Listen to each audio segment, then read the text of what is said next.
একসময় বলিউডে তার পরিচয় ছিল সিরিয়াল কিসার হিসেবে।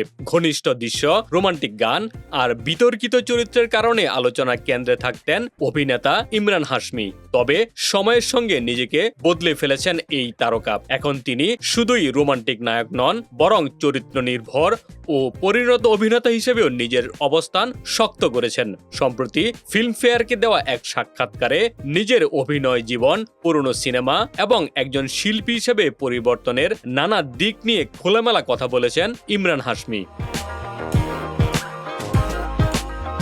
সাক্ষাৎকারে তাকে প্রশ্ন করা হয়, একজন অভিনেতা হিসেবে সবচেয়ে বড় চ্যালেঞ্জ কি? উত্তরে ইমরান হাশমি বলেন, প্রতিটি সিনেমাই নতুন কিছু শেখায়, নতুন চরিত্র, নতুন পরিস্থিতি আর নতুন অভিজ্ঞতা একজন শিল্পীকে বদলে দেয়। তার মতে অনেক অভিনেতাই নিজেদের স্বাচ্ছন্দ্যের জায়গার মধ্যে আটকে থাকেন, কিন্তু সেখান থেকে বেরিয়ে না এলে কখনো প্রকৃত বিকাশ সম্ভব নয়। ইমরান আরও বলেন, নতুন কিছু করতে গেলে ভয় কাজ করতেই পারে। এমন অনেক চরিত্র বা পরিস্থিতি আসে যেগুলো আগে কখনো করা হয়নি।